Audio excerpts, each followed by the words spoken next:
Golden Radio Hour.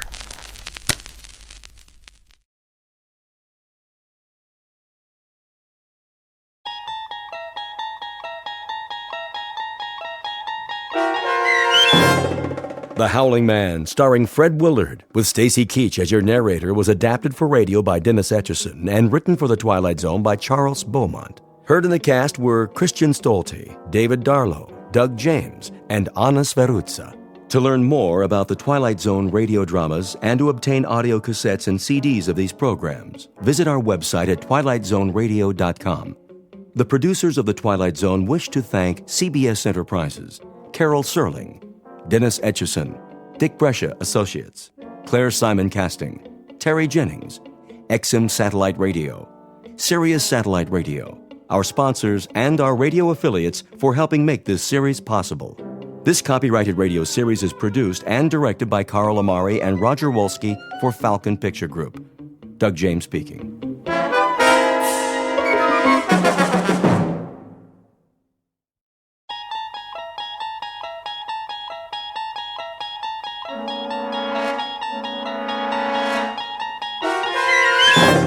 You're traveling through another dimension.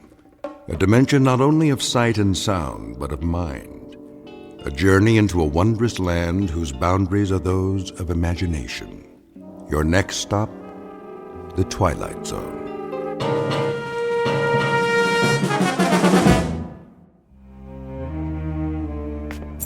Thank you, Mrs. Dunphy. I'll be back shortly. You're going out? I'm afraid so. But you've only just returned. Unfortunately, that is the nature of my work. Another business trip. The most important of all. But first, there are arrangements to be made. I've prepared your afternoon meal. I'm sure it will keep. Can you not make these arrangements by telephone? No. Some things can't be left to chance. In the meanwhile, follow my instructions precisely, to the letter. Mrs. Dunphy, do I make myself clear? I believe so. You believe so? Then let me make it absolutely clear. Sit down for a moment. But if you're on your way... It's necessary that you understand. And the only way to be sure is to tell you how it began. Please. If you wish, sir. I must warn you, it's an incredible story. I, of all people, know that. So incredible that you won't believe me at first. But I'm going to tell you everything. Then you will believe. Because you must. You must believe. Do you know Central Europe? Europe? Only as a child, sir. It started there many years ago, after the First World War. I was on a walking tour of France, Belgium, and Germany. I decided to travel alone with only a small pack. The confidence of youth. Germany was magical then, a place of valleys and mountains and swift, dark rivers. There was nowhere else like it, a fertile land where everything grew tall and straight out of the earth. I was struck by the richness of the soil, the verdancy of the hills. Stepping across the border from Belgium, where the mustachioed guards saluted like tin soldiers, I entered a different world. Everywhere I looked, a swelling green ocean. On the farthest hills, tall, ancient buildings of stone. Estates, monasteries, castles, or what have you. Some of them in ruins. I stood a moment at the border and watched the hawks circling above, wondering how such a miracle could be. It was as if I had passed through an invisible door from a musty room into a magical kingdom of winds and light. But so much can change in an afternoon. By nightfall, clouds filled the sky and the storm moved in to darken the landscape. The nearest village was miles away. I was unprepared, dressed for a stroll up the Champs-Élysées, perhaps. In minutes, I was drenched and chilled to the bone. Then I saw it. A medieval castle, bombed almost to ruins, sitting like a broken fingernail atop Schwarzhof Mountain. I came to a wall of gray stone, was an iron gate. Please! Please! Someone! Please let me in!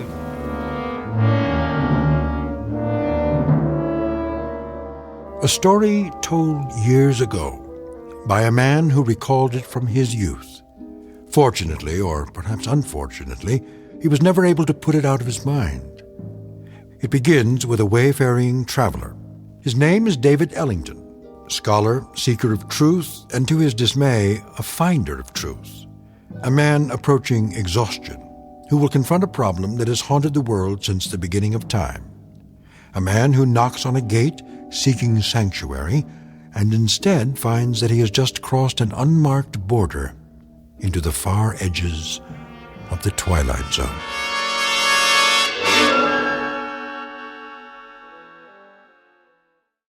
And now, The Twilight Zone and our story, The Howling Man, starring Fred Willard, with Stacy Keach as your narrator.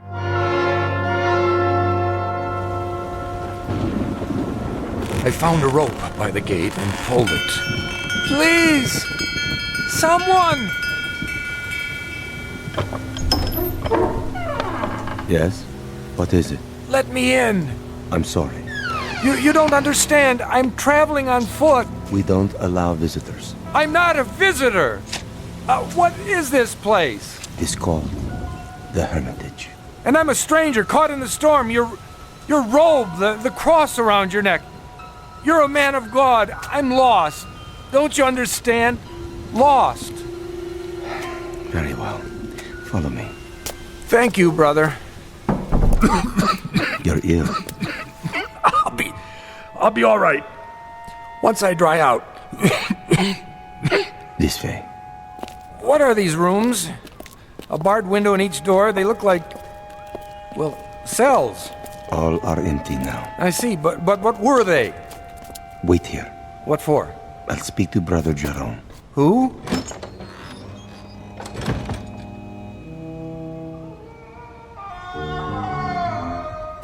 What in the... Brother Jerome will see you now. Oh, what was that? The wind. Are you sure? Come. The room had almost no furnishings. A straw pallet, a rude desk and chair, some books and religious oddments, very stark. The abbot himself was a fierce El Greco painting of a man, stooped and withered, but strong in every part of him. Like the monk who came to the gate, he wore a shepherd's cloak and carried a crooked staff. Why have you come here? My name is David Ellington. I got lost in the storm. Then I saw a lantern in the window. And what is it you want of us? Want? Only a little shelter, some food. We cannot help you here. You will have to leave. You call that a Christian attitude? Now, Mr. Ellington. Oh, for the love of... All right, if that's the way you want it. Sorry to have troubled you. Give me a minute. I'll be out of here in... Brother Christophorus. Yes? Carry him out of here. At once. Right away.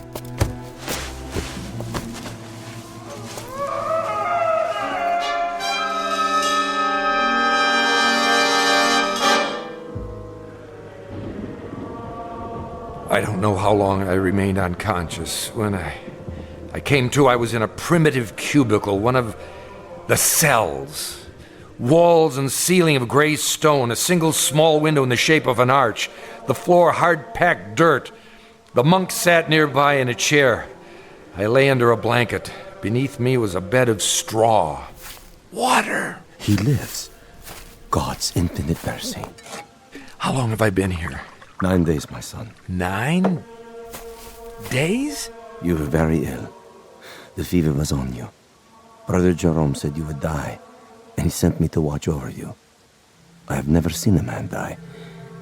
He holds that it is an important teaching, but now, I suppose, it was not your time. Sorry to disappoint you. No, my boy, don't try to rise. You must rest. What in the name of heaven is that? In the name of heaven, Nothing. I mean the scream. Scream? That. What? Are you deaf? That cry, I heard it before. You said it was the wind. Ah, the wind cleanses the land after a storm. But it isn't the wind, is it? I don't understand your meaning. It's a man. Careful. You must regain your strength. There! Don't tell me you didn't hear it. Perhaps you would like some soup. It's cold, but nourishing. What I would like, brother, is to leave this place. I'm afraid that's impossible. What do you mean? Only that you're not well enough to travel. And of course, you won't be well enough to travel as long as you think you hear such sounds. Now, the soup. I don't want it. Open, please. There. That's better.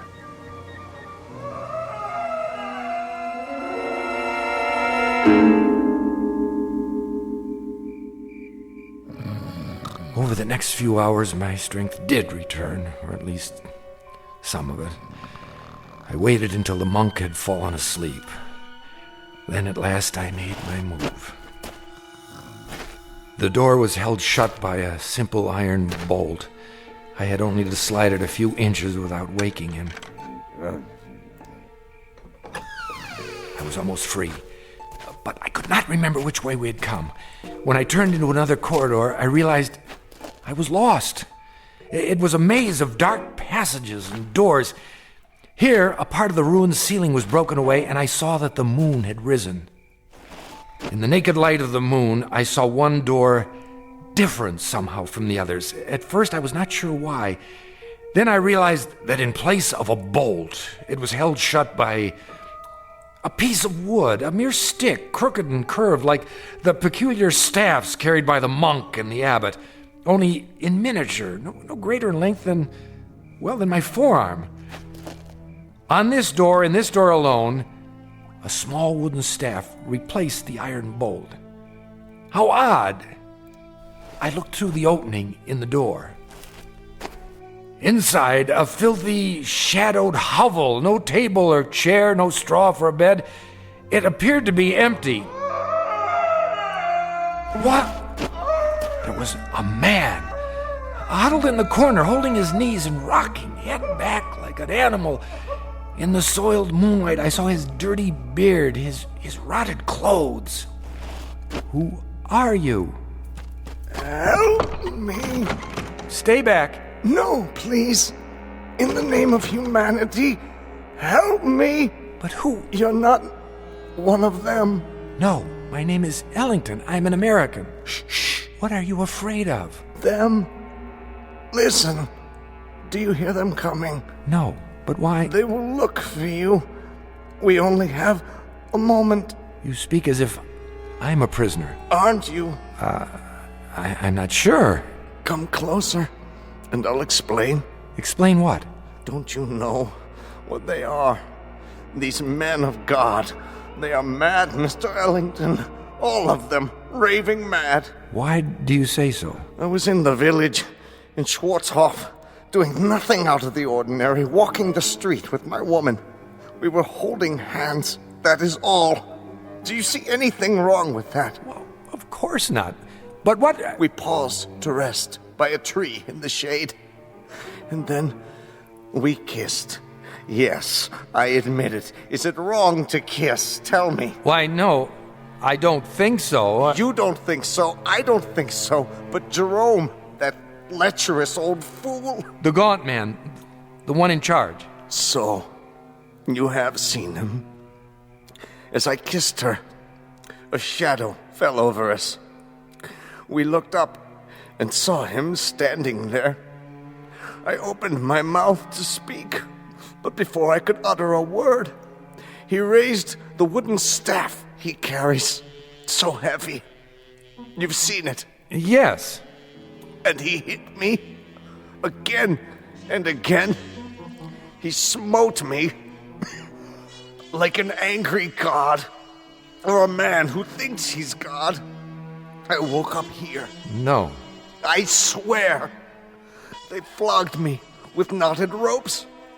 I asked for food, they would not give it to me. I begged for water, they gave me none.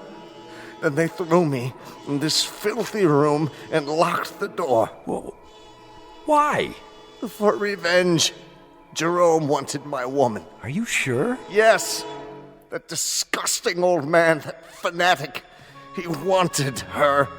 And when she refused his advances, he took his fury out on me. Your story, I find it difficult to believe. Of course you do. That's the strength of the man. He makes his madness seem a harmless thing, the beliefs of a religious zealot. But this is not a religious order, Mr. Ellington. These brothers of truth. Is that what they're called? That's what they call themselves. The real truth is they're outcasts, misfits, cut off from the world because the world will not have them. Have you heard of their sect before, of this hermitage? No, I haven't. Mr. Ellington, you must believe me. I don't say they're all evil, only mad. And here, within these walls, they answer to no law but their own. Wait for me. Where are you going? I'll speak to Jerome. No, you mustn't. If I remind him that false imprisonment is a crime... I tell you, he's the greatest maniac of them all. Quick! He's coming. Hide yourself. Mr. Ellington. No.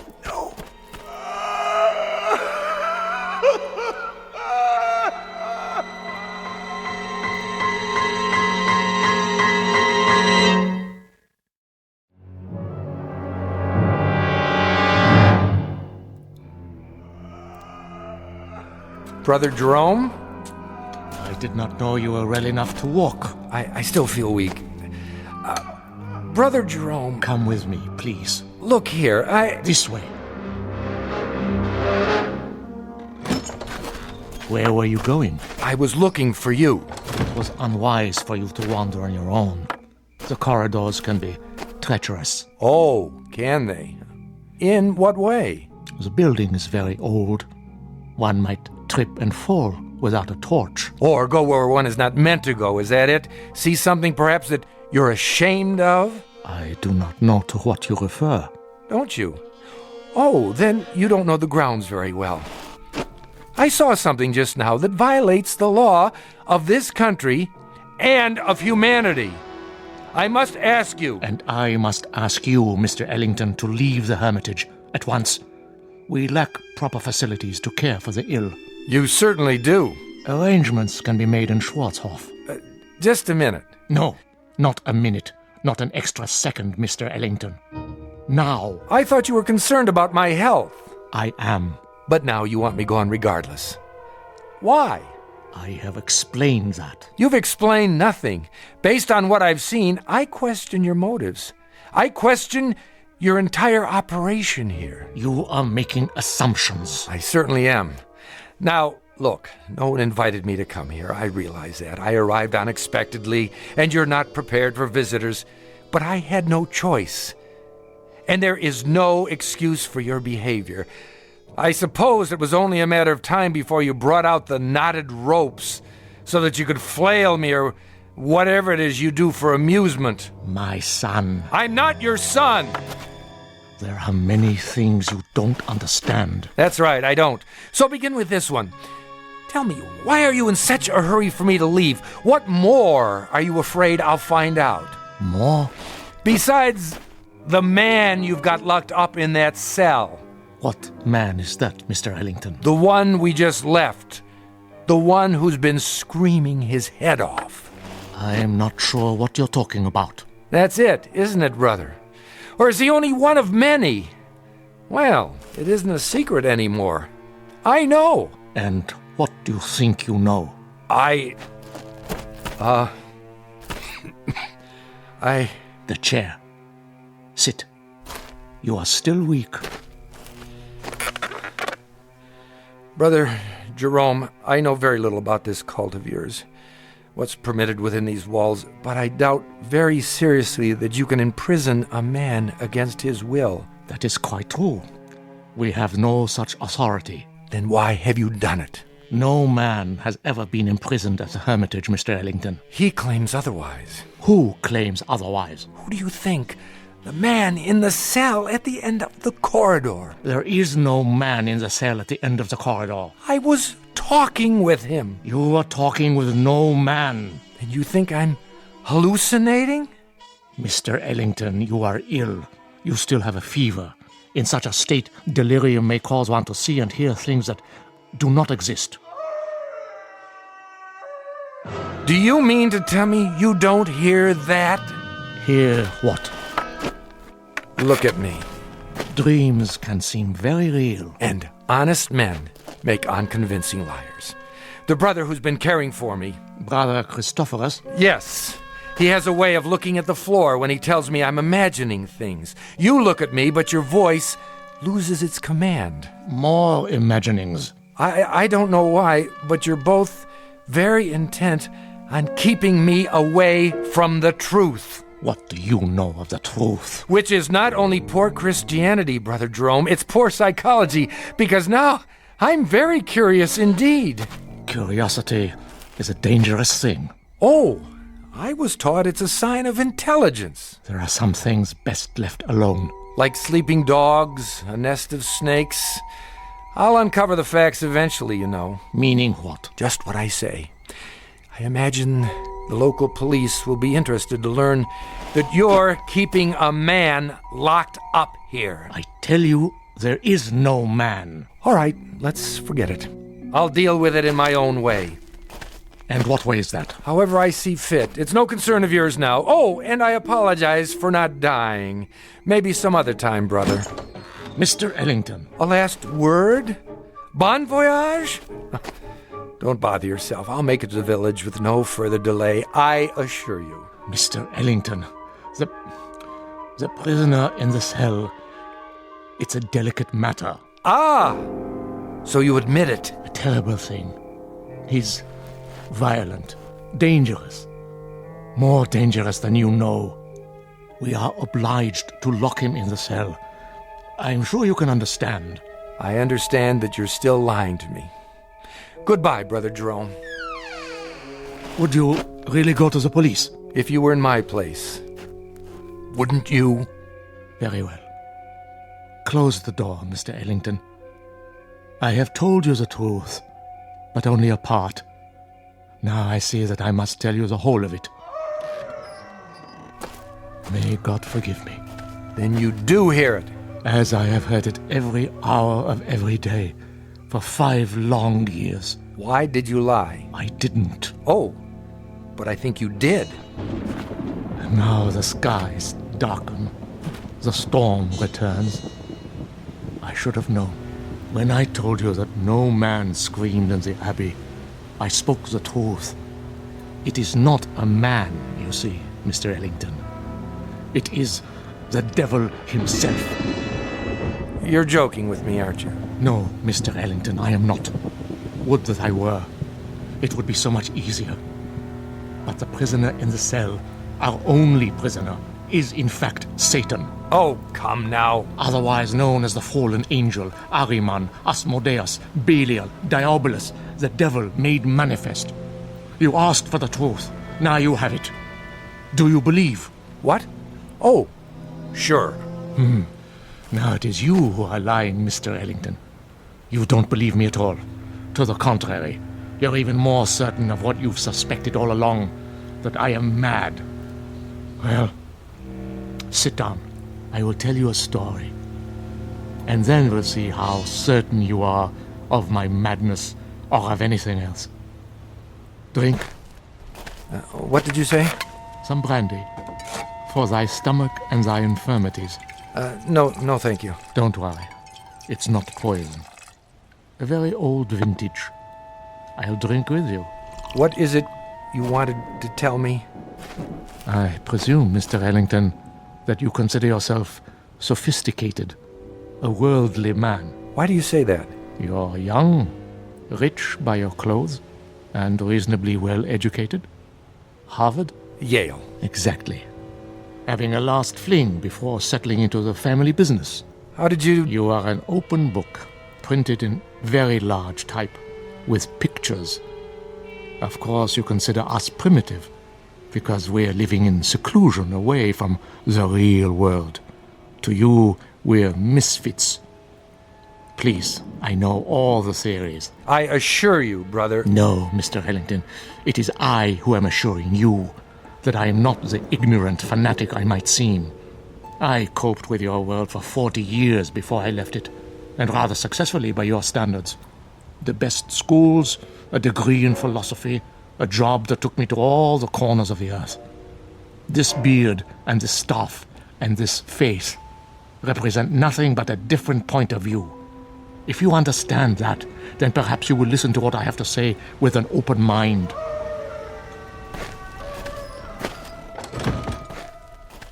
Go on. 5 years ago, there were no screams at the Hermitage.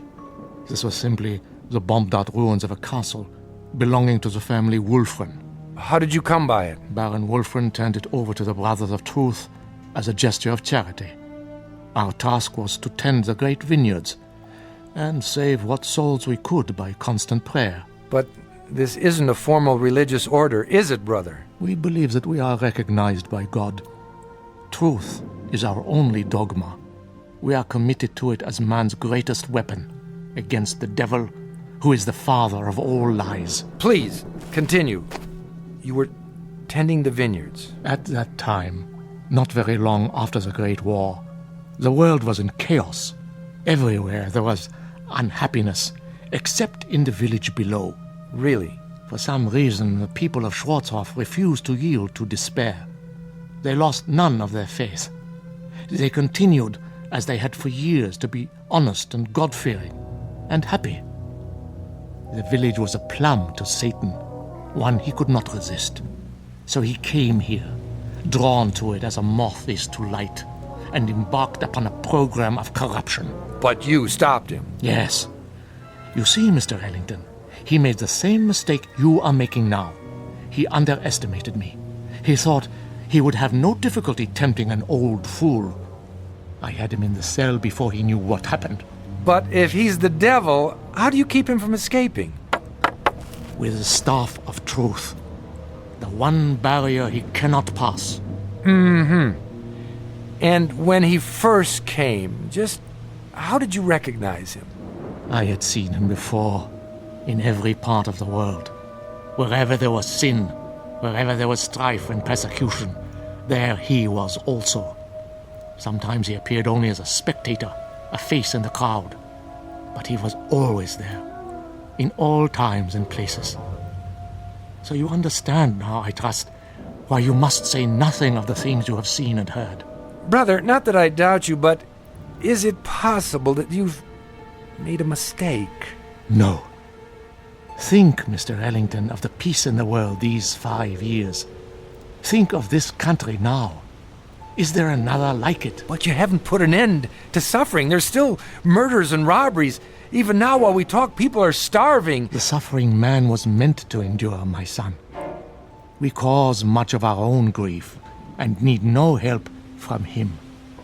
It is the unnatural catastrophes, the great wars, the overwhelming pestilences, the wholesale sinning that we have ended. The world is rebuilding. A great dawn will come. Enough. You've made your case. I believe you, brother. Do you? Truly? I admit I was doubtful at first, but you've convinced me. Absolutely. I promise to keep your secret. Good. Tomorrow, if you feel well enough, you may leave.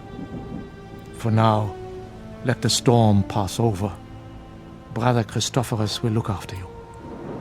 If you would, go directly to your room. I will. Good night, brother, and thank you. I was glad our conversation was over. It was clear that he was quite mad. I thought of his wild beard, his eyes in the flickering candlelight, and I was relieved to be away from him. The devil, indeed. But the storm had returned, and I was not yet fully recovered. I would pass one more night in this place. What, I wondered, should I do before morning comes?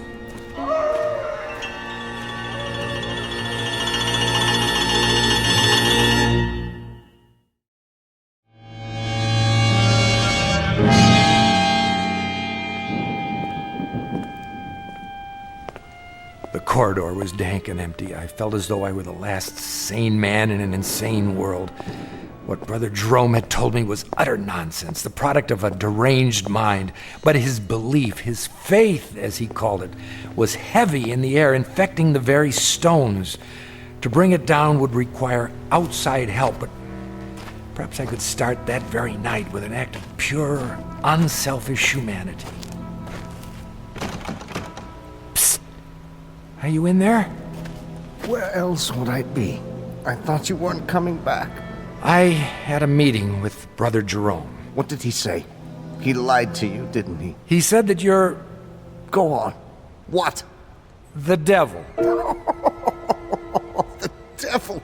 Oh, that's good. That's wonderful. What a dream for an old man. Himself a devil. To catch Satan and lock him away in this God-forsaken place. You don't believe him, do you?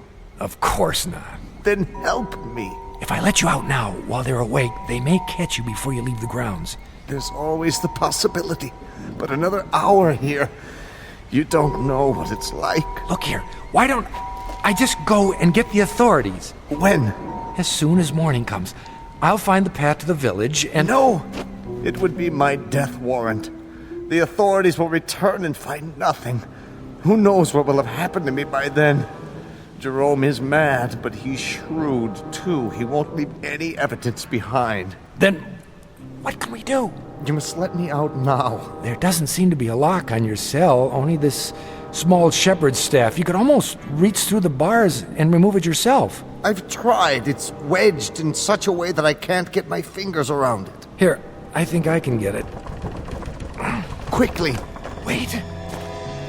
Brother Christophorus. There you are. Brother Jerome was fearful. You might lose your way. No, nothing of the kind. Come along.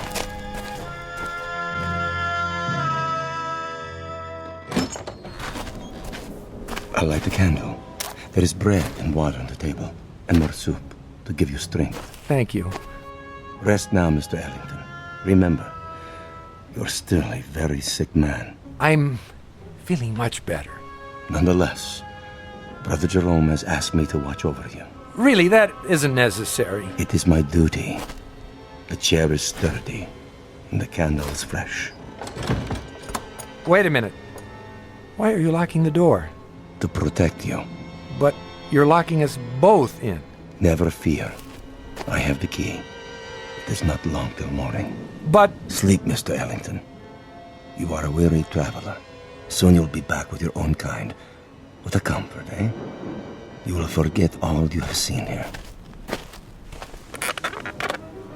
I watched the monk as he sat heavily in the chair. I was a prisoner, no doubt about it. How much longer, I wondered, for both prisoners? What if the morning came and Brother Jerome chose not to release me as he promised? I might remain here for... How long had the Howling Man been in prison? 5 years? Lord, I imagined my beard growing, my hair wild, until I too was starved, crying to be let out, no one would come. Who knew I was here? I'd drop off the face of the earth, forgotten, presumed dead. Brother Christophorus had the keys around his neck, but until he fell asleep, I was at his mercy. It was almost dawn when I dared to move.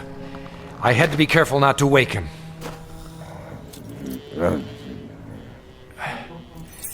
Yes, I finally had the key. I locked Brother Christophorus in the cell. There was no time to spare. I knew I must release the Howling Man before I left the hermitage. You've come.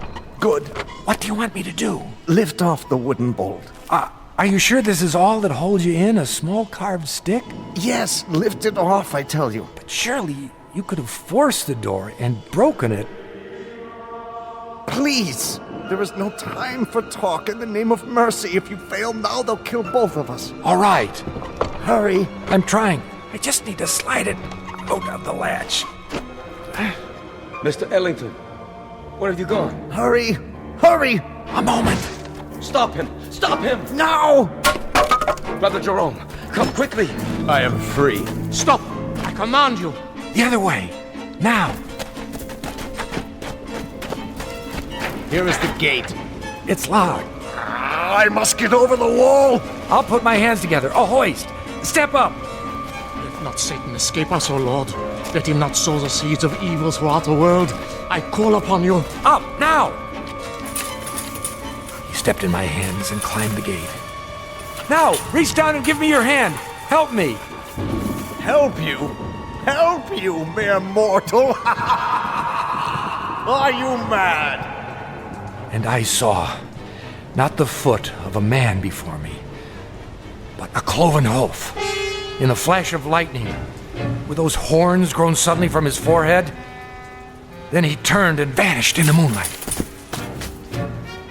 I am sorry for you, my son. What was he? As long as you live, you will remember this night. He is gone. Who? Tell me. Even now, you're not sure. But you will be. And then you'll know, Mr. Ellington. You'll know who it was you loosed upon the world.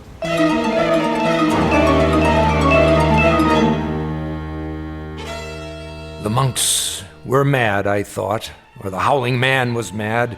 Or I was, or the whole world. But Brother Jerome was correct. I could not forget. And when the pictures of the carpenter from Bromau Alm Inn appeared in the papers, I grew uneasy, for I felt I'd seen this man before. And when the carpenter invaded Poland, I was sure.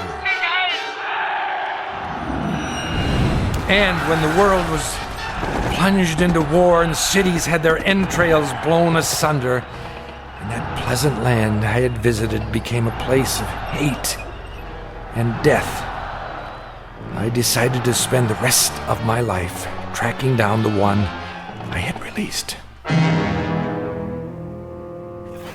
Each night I dreamed of it, Mrs. Dunphy, and I kept dreaming through all the wars since, until this week. It took years, decades, but eventually I found him. And so the nightmare is finally over. Again. I see. And now, Mrs. Dunphy, I'm going to see about a chartered plane to have him transported back to Germany. Brother Christophorus is in charge now. I have already written him. He will be very relieved. And what you found, it is here? Have no fear. As long as the staff of truth is in place, he cannot leave the next room. The staff is very small, but very powerful. So you see why you must not, under any circumstances, go near that door. Nothing in the world is more important. Do you understand? I believe so. Oh, he'll do a bit of howling, but never mind that. It's a trick. I'll return as soon as possible. Until then, keep that door locked. Yes, sir. Oh my, such stories. Come here. Please. You must listen. He is insane. Let me out, I beg you. Let me out. Who's there? Behind that door. Are you all right? Sir, can you hear me? The little piece of wood, the staff. Remove it, please. I don't know if I should. Please, take it off the door. I implore you, please. Please.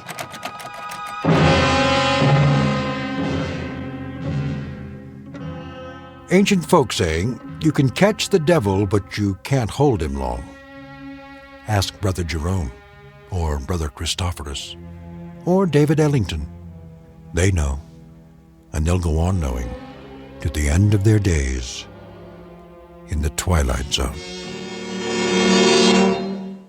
More from the Twilight Zone after this. You are about to enter another dimension, a dimension not only of sight and sound, but of mind, a journey into a wondrous land of imagination. Next stop, the Twilight Zone. Hi, this is Stacy Keach. I'd like to take a moment to tell you about our Twilight Zone website at twilightzoneradio.com. At TwilightZoneRadio.com, you'll find the latest information on these Twilight Zone radio dramas, including behind-the-scenes photographs, plus the newest product releases, trivia contests, ways to contact us, other Twilight Zone-related info and merchandise, plus links to other fascinating websites. So make your next stop TwilightZoneRadio.com. Visit TwilightZoneRadio.com to purchase these Twilight Zone radio dramas on cassette and CD, or call toll-free 1-866-989-ZONE. That's 1-866-989-9663.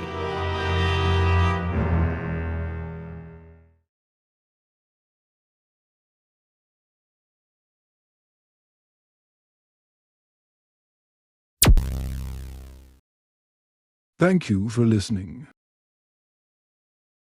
Please like and subscribe.